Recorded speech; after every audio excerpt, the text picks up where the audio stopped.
Elara had crossed the high pass 100 times in her wandering life, but never in a storm that meant to kill, and never with a dying horse laid out across her path like a fallen wall.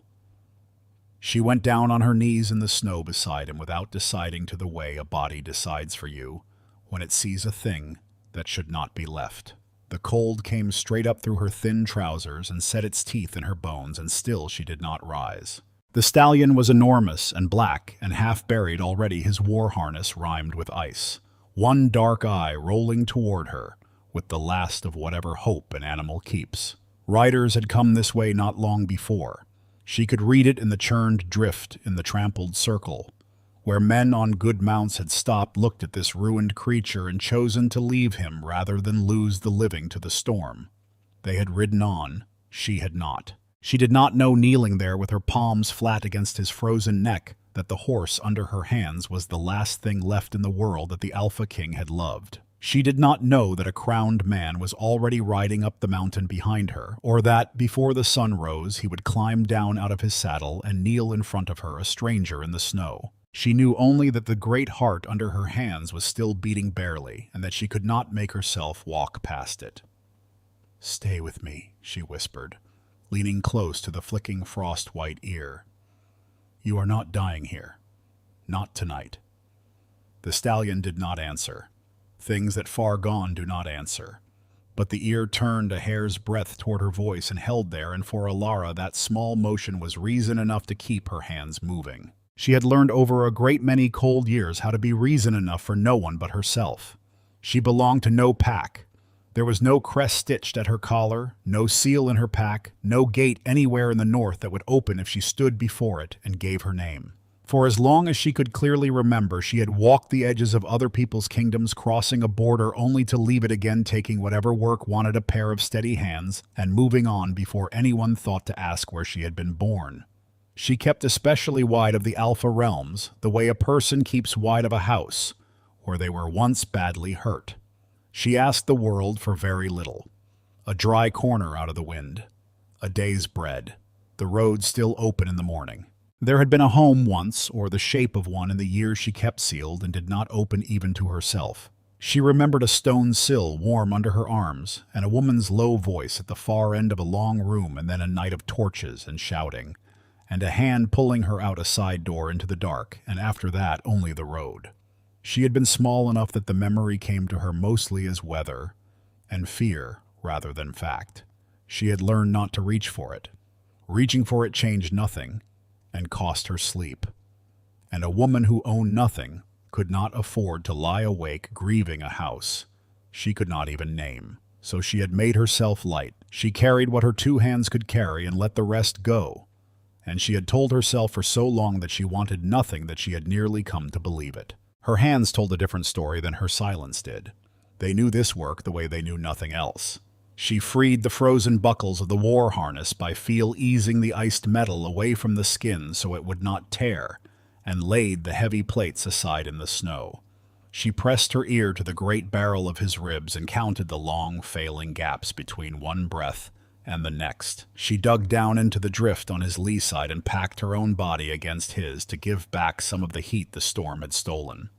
Then worked the cold muscle of his shoulder in slow circles, coaxing the blood to remember its roads. When his eye rolled white and his legs began to thrash in blind terror, she did not pull back. She leaned her whole weight into him and set her forehead against his jaw and held him through it, murmuring low, until the panic wore itself out and only the cold was left to fight. Then, because it was the last thing she had not tried, she sang. It was an old melody, older than she could account for, worn smooth by her mother's voice, and before that by voices she had never known. She did not know its name. She knew only that it belonged to sleep, to the hour when a frightened child gives up the dark and lets it carry them under. What she could not know, kneeling in a killing storm with a horse's life running out beneath her hands, was that the tune had once risen from the nurseries of a royal house the whole north believed had been wiped from the earth 20 winters before. She was singing a dead family's cradle song to a stranger's war horse, and the ghosts in the notes meant nothing to her at all. They meant something to him. Slowly, one shallow breath at a time, the stallion stopped straining against her and began instead to lean toward the sound. His terror banked down into something quieter, something that trusted. He had given that trust in all his hard years to exactly one man. He was learning in the worst night of his life to give a second measure of it to a woman whose name he would never know. Far to the south, behind walls the storm could not reach, that same horse was already being spoken of as dead. The relief column had stumbled back through the gates of the fortress at dusk. The men frostbitten and short one animal, and the word climbed the cold stairs to the king before the ice had melted from their beards. The black stallion had not come back from the expedition. The commander said it the plain way soldiers learn to say hard things, and every one of them meant the same thing beneath the words. The horse was down somewhere on the high pass, and the high pass in a storm like this did not give things back. King Castiel heard them out standing and did not sit. "Then we ride up and bring him home," he said. The chamber went still. It was Lord Valen who broke the stillness, as Valen so often did, with the smooth and reasonable voice of a man who had spent a lifetime making other people's grief sound like careless arithmetic. "To send riders back up into that weather," he said, "to spend the lives of men with oaths and households on the chance of recovering one animal already certainly dead was not devotion. It was folly, and a king was not permitted folly. Let the beast go. Mourn it if the king must, and be done before the mourning cost him anything living." Castiel did not argue with him. He called instead for his own gear and a fresh mount, because he had already decided to climb the mountain himself, and no counsel from Valen or anyone else at that table was going to unmake it. The stallion had carried his father through 3 campaigns. The stallion had stood in the courtyard the day they brought his father home beneath a banner, and had refused food for a week, and had let no hand near him afterward but the boy who was now king. Whatever remained of the man who had raised him, it was not in the tombs or the portraits. It was in that stubborn, half-broken animal somewhere on the pass, and Castiel would go up in a storm before he left it to freeze. Valen inclined his head and said nothing further, and if his face stayed smooth as a frozen pond, the thing that moved beneath the ice was not grief. He had watched this king love that horse for years, and every year the loving had unsettled him more. Sentiment in a ruler was a crack in a wall. It let in weather, it let in people, it let in questions. Valen had spent a long and patient career making certain the walls of this kingdom held exactly where he had set them. A man who would ride into a killing storm for one old war horse was a man who might some colder day follow that same reckless heart straight down toward the one buried thing Valen could not afford to have anyone dig up. While a king pulled on his gloves behind stone walls, the mountain was busy trying to kill the woman who had stayed. The storm did not weaken when the dark came down. It gathered. By full night the wind on the pass had teeth in it, and the snow no longer fell so much as flew driving level across the slope, in sheets that swallowed the world past the length of her own arm. Alara had built a low wall of the drift on the windward side, and dug the 2 of them into its lee. But shelter was a generous word for a scoop in a mountain that wanted them dead. Her fingers had gone from pain to numbness, to a wooden clumsiness that frightened her worse than the pain had. Twice she caught herself sliding down the stallion's flank into a warm and lying sleep, and twice she clawed back out of it by pure refusal, because the cold saved its kindest death for those who stopped moving. She took off her cloak. There was nothing grand in the choosing. The stallion's core was failing faster than hers, and a horse that lost its heat did not get it back. So she unpinned the one thing between her own skin and the wind, and spread it over the great slope of his ribs, tucking it beneath him as far as her ruined hands could reach. Then she pressed herself into the hollow she had made against him, and gave him what warmth was left in her to give, and the wind found her bare shoulders and set to work. After that they kept each other alive by turns. Somewhere in the black middle of the night, it stopped being a rescue and became a thing, with no clean name, 2 creatures spending the last of themselves to buy each other one more hour. When her chin dropped, and her breath went slow and shallow, and the sleep began to win, it was the horse who saved her. He would drag his heavy head around on a neck that could barely lift it, and shove his muzzle hard against her cheek once, twice, until her eyes came open and she gasped and remembered where she was. He had almost nothing left to do it with. He did it anyway. Near what she guessed was the bottom of the night, she worked a hand into the inner pocket of her coat and found the last of her food, a heel of hard traveler's bread no bigger than her thumb. She broke it. She pressed half against the stallion's gray lips until his tongue found it, and ate the other half herself, slowly making it last. And while they shared it, she spoke to him the way she had never let herself speak to a person. "Here is the whole of the bargain," she murmured against his neck. "If you keep fighting, I will stay with you until morning. It is all I have to trade, but I will keep it." Whether he understood the words or only the low sound beneath them, something in the animal answered. An hour before any light, he tried to stand. She felt it begin as a slow gathering, a marshalling of everything he had hoarded through the dark. His forelegs found the frozen ground. His hindquarters shook so hard she was sure they would fail, and then they did not, and with a groan that seemed to rise out of the mountain itself, the great black stallion levered his broken body upright and stood swaying and steaming and alive on 4 trembling legs for the first time since his own riders had left him for dead. Ilara came up with him, one fist knotted in his mane for balance, laughing and weeping at once through a throat too raw to make much sound, and she set her forehead to his and held on while the wind screamed past them both. Far below and climbing, a line of torches bent into that same wind. Castiel rode at the head of it, hooded against the cold, reading the mountain the way his father had taught him to read it as a boy. The storm had buried most sign, but not all of it. Where the snow lay thin in the lee of a boulder, where a shoulder of rock had sheltered the ground for even a moment, there were marks, and the marks were fresh, and they had not been made by a thing lying down to die.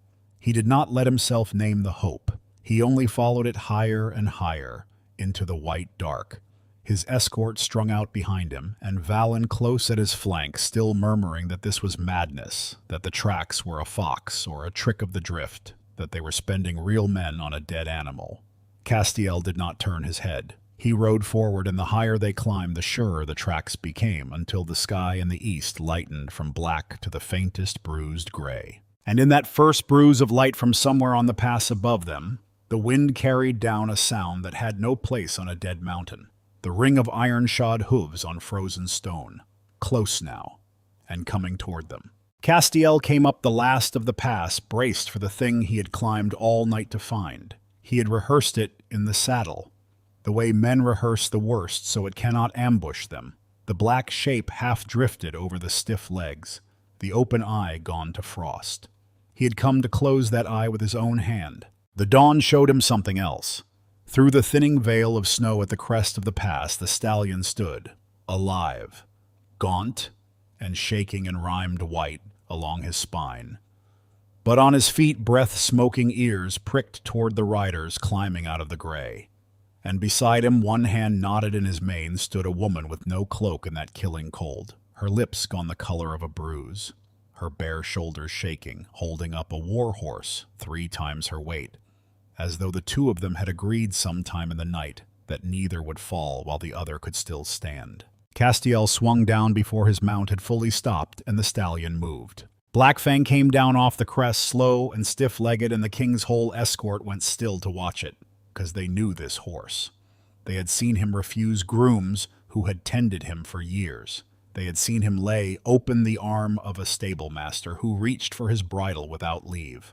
So when the great black destrier walked down the line of mounted riders past every gloved hand that lifted toward him and went instead to stand at the shoulder of the shivering stranger and lowered his scarred neck so that only her palm could rest against it, not one man made a sound.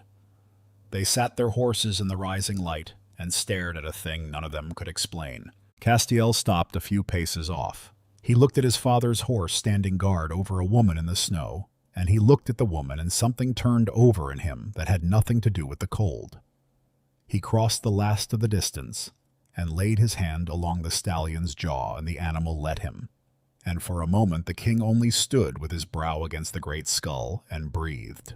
Then he turned to the woman, and he went down on one knee in the snow in front of her. Not the shallow dip a lord gives a lord. He knelt a crowned king before a nameless traveler in the wind, with his whole escort watching, because there was no coin in his treasury equal to what she had done, and kneeling was the only true thing his body knew to offer. "Whatever you want," he said, and his voice came out rough. "Name it. Gold, land, a place at my court to the end of your days.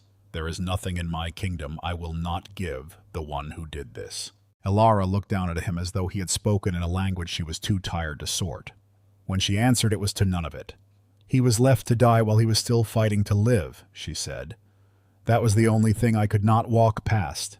She glanced at the stallion, at the way he had angled his body between her and the wind without being asked. "I want nothing. Only when you take him home, do not let it happen to him again. Care for him. He earned that long before I found him."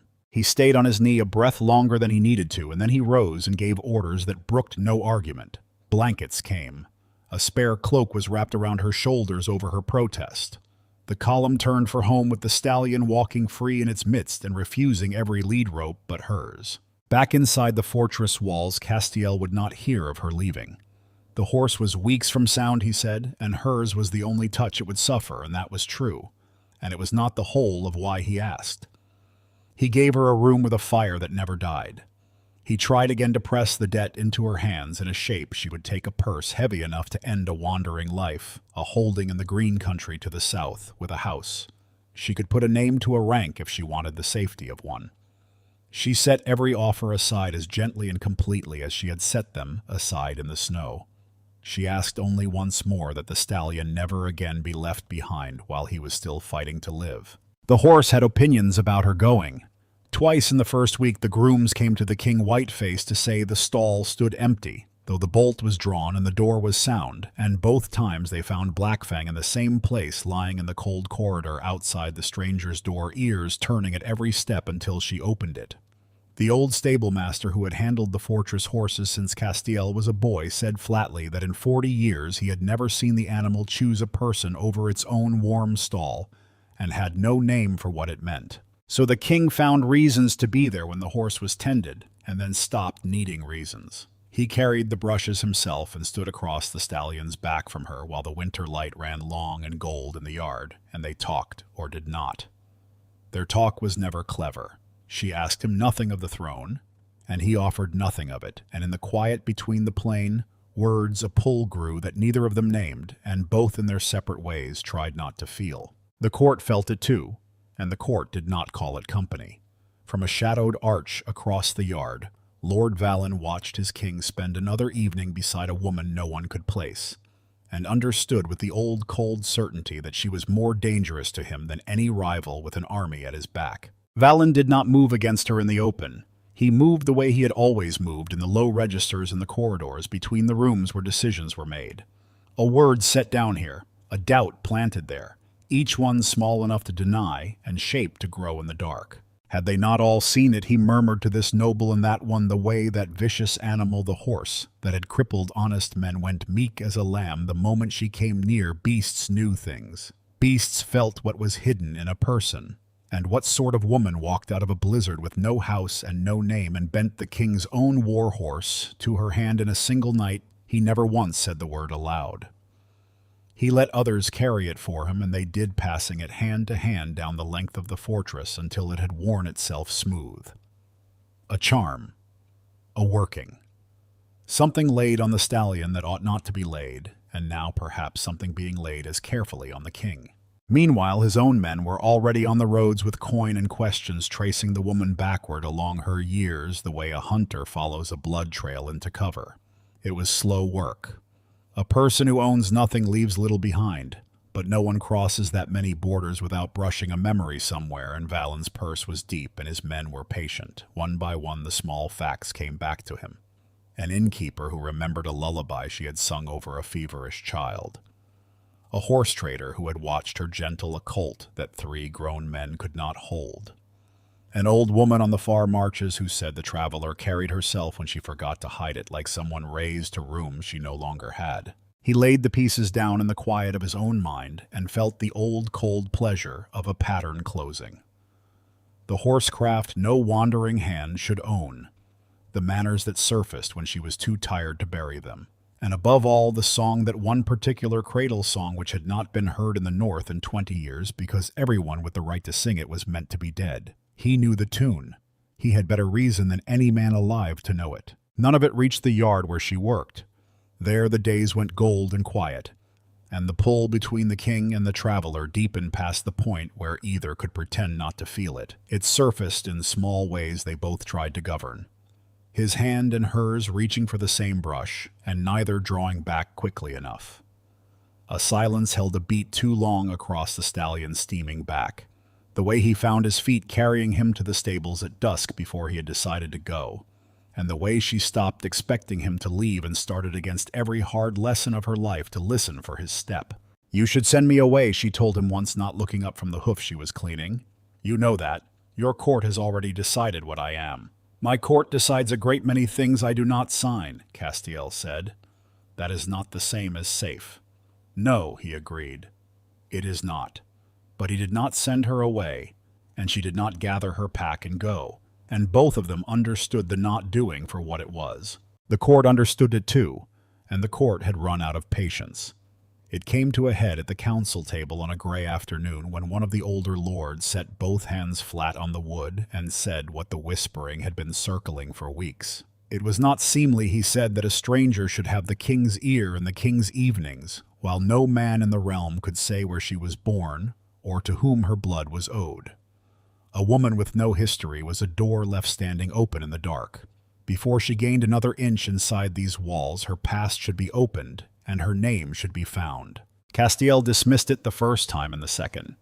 But the thing had teeth now, and it had patience, and one man at that table was feeding it in the quiet where the king could not see. Valen said almost nothing through the whole exchange. He only folded his hands and let the others press and watched the king defend her and marked how much of the room's trust each defense cost the crown. He had what he needed. He was waiting now only for the fullest haul of the season, the way a man waits with a blade behind his back until the room is right. He did not have to wait long. The great hall was full that morning. Every bench of the nobility filled the king on the high seat, and the woman standing where he had asked her to stand near enough the dais that the whole court could see how easily she stood there. Valen rose when the lesser business was done. He did not raise his voice. He never needed to. He told them he had done what the king would not and looked into the stranger's blood, and he told them what he had found. He named the innkeeper and the horse trader and the old woman on the marches. He named the horsecraft and the manors. And then into a hall gone very quiet, he named the song and said there was only one house in all the north with the right to sing it over its children, a house that had fallen 20 years ago and been struck from every record as traitors to the crown. He turned and looked at Alara, and gave the room the name at last. She was, he said, the last living heir of House Ashwin. The hall came apart. Men were on their feet before he finished, benches scraping, voices climbing over one another, some in plain disbelief and some already in fury. Ashwin, the traitor house come back from the dead, and walked in through the front gate on the arm of the king's own gratitude. Valen let the noise build to its height, and then cut through it with the second blade, the one the first had only been drawn to hide. "Ask yourselves why she came," he said. "A woman does not cross the world for a horse. Everything her family lost was lost here in this hall at the word of this crown, and she has spent a night in a blizzard and a season in a stable yard buying her way to the foot of the throne that unmade her. She had come, he told them, for the only thing the fallen ever come back for, to take what was taken, to be revenged on the crown that had broken her blood." Through all of it, Castiel did not move because the floor had gone out from under him in a way the shouting men around him could not see. He knew the name. Every child of the crown was raised on the story of the traitor house that had to be broken for the good of the realm. But he knew something under the story too, a shape that had sat in the corner of his childhood like a thing beneath a sheet never spoken of and never entirely still. His own father had stood at the center of the fall of House Ashwin. Whatever had truly happened 20 years ago, the old king's hand had been in it, to the wrist. And now the last of that broken house stood in his hall wearing a cloak he had put around her shoulders himself because she had knelt in the snow to keep the one creature his father had loved from dying. Alara did not flinch under the Lord's pointing hand. She waited until the worst of the noise had spent itself, and because she spoke quietly, the hall quieted to hear her. She did not deny it. She told them plainly that yes, the blood of Ashwin was hers, that she was the child the whole North had been taught to believe was dead. But every other thing the Lord had built on top of that name, she said, was his and not hers. She had not come to take back a throne. She had walked half her life in the other direction from every throne in the north, this one most of all. She had not come for revenge.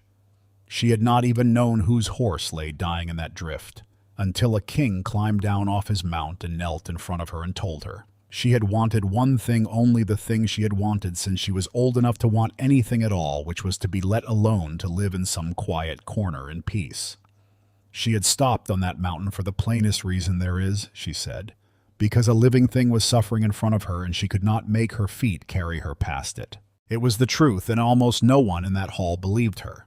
They had a traitor's name and a lord's certainty and 20 years of taught fear, and against all of it, she had only her own quiet voice and an empty history. Quiet voices lose to old fear nearly every time. By the time the king rose to end the session, his court had already begun to split.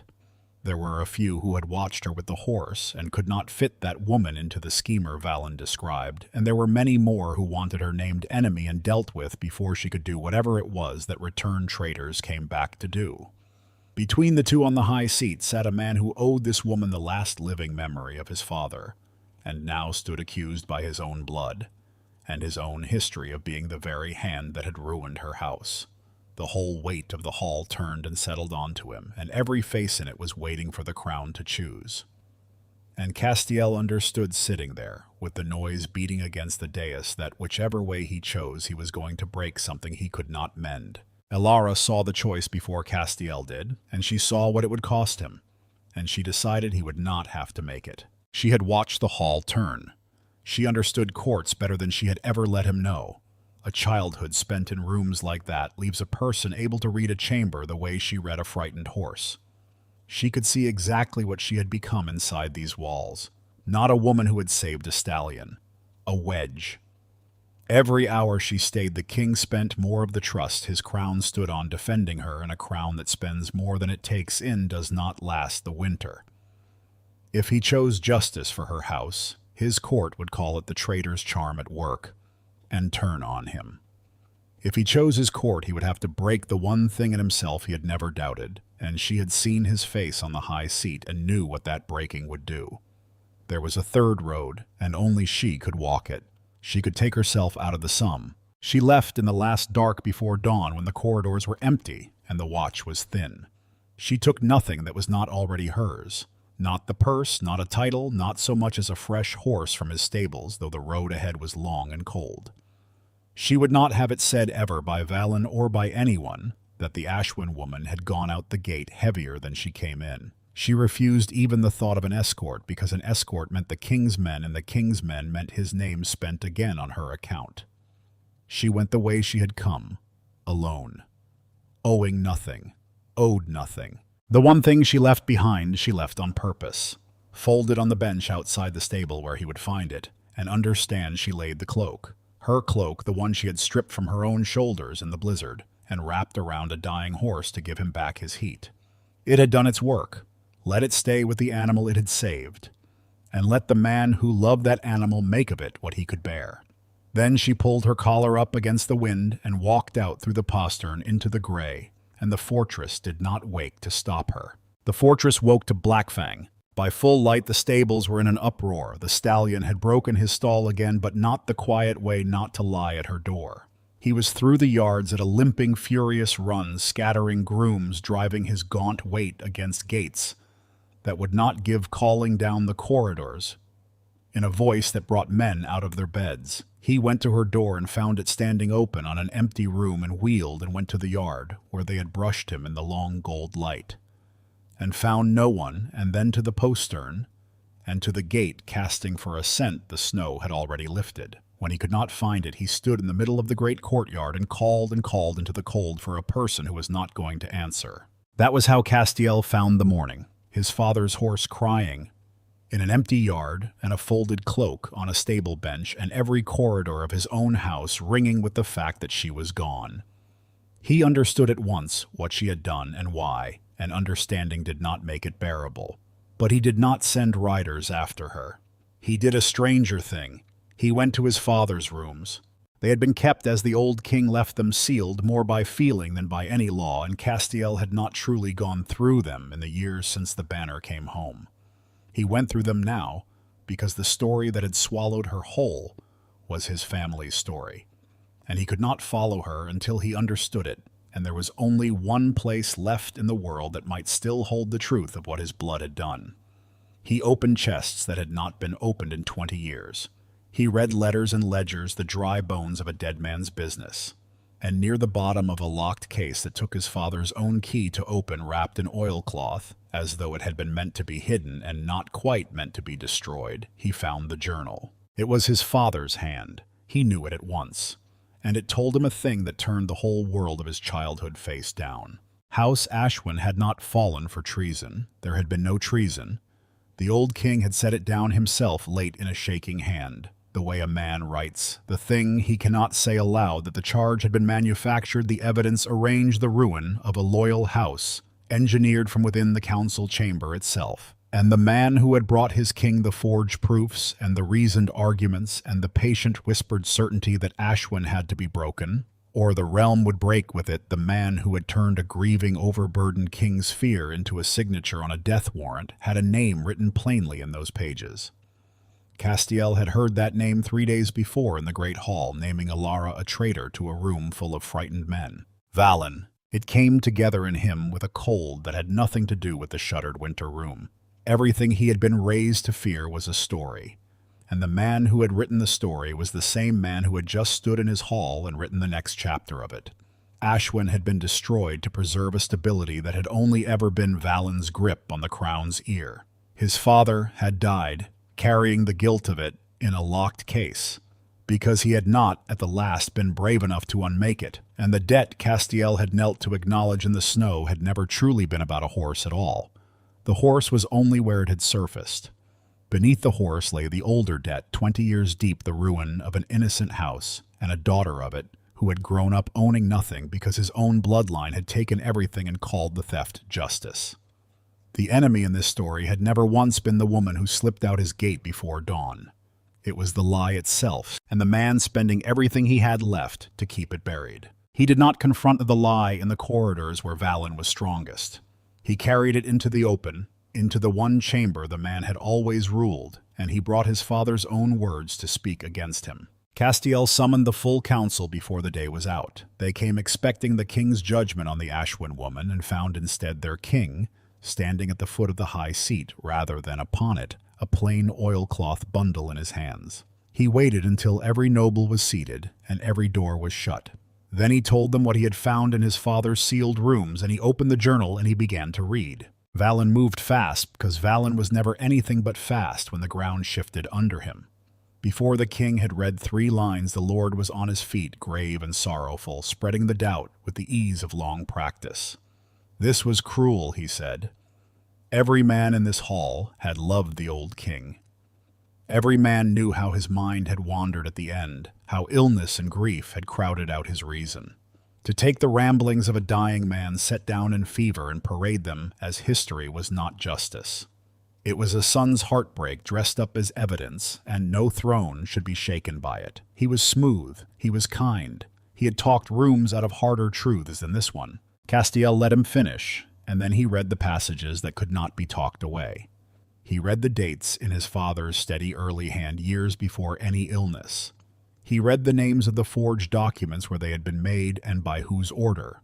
He read the old king's own account of the man who had brought him the false proofs, who had sat at his elbow through the long nights and turned his fear of unrest into a signature that broke a loyal house, and who had promised him all the while that it was the only road left to hold the realm together. And each time that man was named in the pages, the name was the same, and it was the name of the Lord, standing in the middle of the hall, telling them all not to listen. The chamber changed as he read. He could feel it change. These were men who had built their whole understanding of the realm on the story of the traitor house, who had inherited their father's certainty that Ashwin had earned its ruin. Now the dead king himself was telling them, in words none of them could pretend were forged, that the certainty was a thing that had been done to them. They began to look at one another. They began to look at Valen. 20 years of settled belief cracked down the middle, in the space of a single reading, and into the crack came the first cold draft of the question none of them had ever thought to ask. If this was a lie, what else had been? Valen felt the room going, and made the only play he had left. He came close to the king and dropped his voice to the register kept for kings alone, the reasonable, ruinous murmur that had steered a crown for a generation. Even if it were true, he said, think what it costs to say so aloud. Bury it. the honor of the crown, the faith of the whole North in the throne. It knelt to rest it on the story exactly as it stood. Tear that story open now, and the king unmade his own father, his own line, the very ground he ruled from. A wise king protected the crown. A wise king let the dead stay buried. One word, and all of this went back into its case, and the realm need never know its foundation was rotten. No, Castiel said, and he said it so the whole hall heard. He told them the truth was not a thing he had inherited the right to bury. His house had ruined an innocent line to keep a peace that had only ever been one man's hand on the throne, and his father had died a coward for it, and he would not spend his own reign finishing the crime. Then he did the thing no council could have talked him into, and none could talk him out of. He reached up and lifted the crown from his own head. He held it out in front of him where every noble in the hall could see it, this circle of gold that had cost a whole bloodline everything, and he said that a throne built on a lie was not a throne worth guarding, and that he would rather rule nothing. An honest man could not look at in daylight than rule the North, on the bones of the house his father had murdered. He set the crown down on the empty high seat as though handing it back to whoever could carry it more cleanly, and he turned his back on it. He did not wait for the council's leave. Somewhere in the reading he had stopped needing it. He walked out of the stunned hall and down through his own house to the stables, and he saddled the great black stallion with his own hands, and Blackfang, who had run those corridors crying for her 2 mornings before, came alive, under his touch, the instant he understood where they were going. Castiel swung up onto his father's horse. He rode out through the same postern she had slipped through in the dark, out onto the cold road north, chasing the one person in his whole reign who had asked him for nothing and had every right now to be given back everything.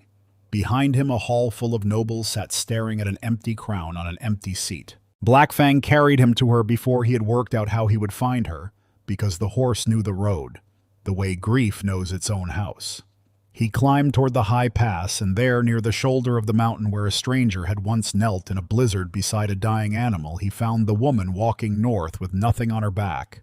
She heard the hoofbeats and turned, and when she saw who it was and what he rode, something crossed her face that she had no time to hide. He came down out of the saddle before the stallion had fully stopped.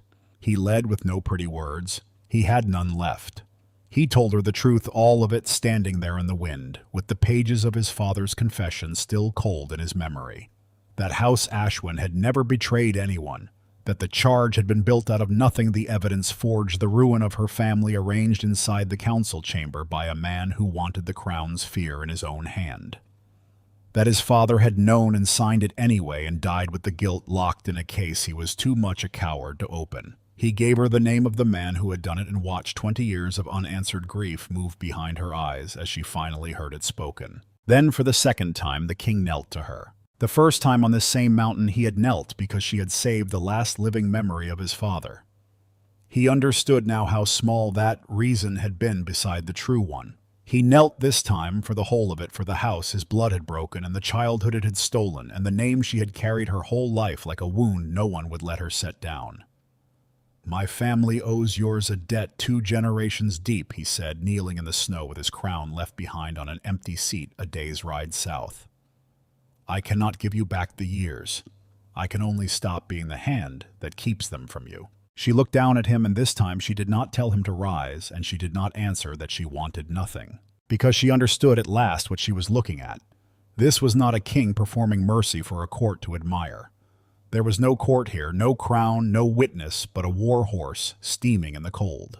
This was a son on his knees in the very place his father's lie had ruined, trying with the only thing he had the truth to set right what he had not done and could not have stopped and had chosen in the end to carry anyway. He was not asking her forgiveness as a king buying back his honor. He had thrown the honor away in order to ask her honestly. And that was a thing she had waited her whole life to be offered and had long ago stopped believing was real. A day's ride south, the truth he had let out of its case was doing its own work without him. A journal once read aloud cannot be unread. Through the day and into the night, the nobles turned the old king's confession over among themselves, and the passages Valen had called the ramblings of a dying man refused to soften into anything but what they were. Men who had backed the Lord for a generation went back, through their own memories and found now that they were looking every place his smooth certainty had steered them. One by one they arrived at the same cold understanding their king had reached in a shuttered room that the stability Valen had always promised to guard had never been the realm's at all. It had been his own. And the support that had been the whole of his power began quietly and then not quietly to be taken back. He was brought before the same council he had steered for 20 years, and there against the evidence in the late king's own hand, his practiced voice found nothing left to buy. He was judged for what he had done for the forged proofs and the ruined house, and the long years spent guarding a lie to keep a crown's fear in his grip, and there was no one left in the chamber willing to hold him up. House. Ashwin was restored in full, and in the open, its name cleared before the whole North, the charge of treason struck from the record, and the truth set in its place. Everything the old bloodline had lost was given back. The lands, the old honors, and the ancient crown of Ashwin, the circle her family had worn before the lie unmade them, was brought up out of the vault, where it had lain forgotten and placed at last into the hands of the one person left with the right to hold it. She had every legal right then to take all of it back, by force, and every right to want the house that had wronged hers brought as low as her own had been. No one would have faulted her. The old wheel was there for the turning, the same wheel that had crushed her family, waiting only for her hand to set it moving the other way. She would not turn it. She had spent her whole life walking away from that wheel, and she would not start it now. She chose instead to let the hatred end in the place where it had finally been told the truth. And Castiel, standing before her with no crown of his own left on his head, did not ask her to stand beside him to settle a debt. He had knelt for the debt already. That account was closed. He asked her because in a stable yard in the long gold light over the back of a horse, they had both nearly died, for he had found the one person who wanted nothing from him, and had given him everything, and he wanted her beside him, not as payment and not as penance, but as his equal. And if she would have the North, and the North would have her as its queen. She said yes in her own quiet way, and they held the ceremony in the great hall where 20 years before her family had been condemned. When the two of them stood together at the head of that hall, the great black stallion was led in, and Blackfang the war horse, who bent his scarred neck, for no one folded his forelegs and knelt on the stones before them. The way he had once refused every hand but hers. He asked for nothing. He only witnessed. And the hall, seeing the horse kneel, went down after him, every noble in the North bowing together, before two bloodlines made one at last after 20 years of silence. The woman who had belonged to no pack, who had carried no crest and no name, any gate would open for who had asked the world for nothing but an open road, stood now at the head of a kingdom that had chosen freely and gladly to follow her. Stay a while, and let the next story find you the way this one found her.